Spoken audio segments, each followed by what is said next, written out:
তো আগরতলা শহরে কিছু কিছু ড্রাইভার আছে এত ছোট লোক, এত পরিমাণে ছোট লোক। আর হালকা একটু বৃষ্টি আইলে তারা জেন থেকে ভাড়া 10 টাকা তারা ভাড়া নেবো 100 টাকা। এই দাঁড়াও কাহিনীটা ঠিক এমন না। আমার আজকের এই ভিডিওটা তোমরা সবাই দেখা দরকার এবং ভিডিওটা প্রচুর পরিমাণ শেয়ার করো যাতে প্রত্যেকের কাছে গিয়া পৌঁছায়। আচ্ছা ঠিক আছে। বৃষ্টি আইলে ড্রাইভারটির এমন ডিমান্ড বাড়ে।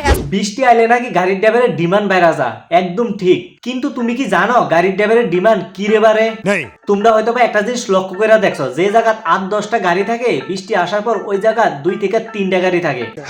কারণ সবার জীবনেরই দাম আছে। বৃষ্টি আসার পর প্রত্যেকের গাড়ি চালানো খুবই রিস্ক, কারণ যে কোনো সময় যে কোনো দুর্ঘটনা ঘটতে পারে, যার কারণে ভয়ে সবাই গাড়ি লিয়ে ভাড়া নেয় এবং রোডে গাড়ি খুব কম থাকে। ঠিক বলেছিস। তো আগরতলা শহরে কিছু কিছু ড্রাইভার আছে এত ছোট লোক, এত পরিমাণে ছোট লোক। হ্যাঁ ঠিক কইছো, ছোট লোক দেখে আছে না, নিজের জীবনের চিন্তা না কইরা বৃষ্টি দিয়েও প্রত্যেকের গাড়ি চালা। কারণ তারা জানে একদিন যদি গাড়ি না চলা তারা সংসার চলতো না, যার কারণে তারা নিজের জীবনের চিন্তাও করে না।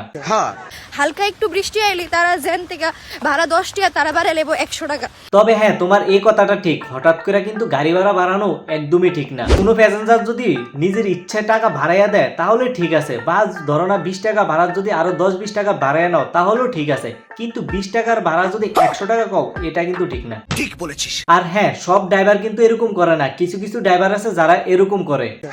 জেন থেকে ভাড়া 10 টাকা তারা ভাড়া নেবো 100 টাকা। আর এই বোনটা কিন্তু ভিডিওর মাধ্যমে এইটুই বুঝাইতে চাইছে যে কিছু কিছু ড্রাইভারের কারণে কিন্তু সব ড্রাইভারের বদনাম হয়। আমি প্রথমেই কিন্তু কইছি আমার এই ভিডিওটা প্রচুর পরিমাণ শেয়ার করা যাতে প্রত্যেক ড্রাইভারের কাছে গিয়ে এই ভিডিওটা পৌঁছায় এবং যারা এরকম কাজ করে যাতে নেক্সট টাইম এরকম কাজ না করে।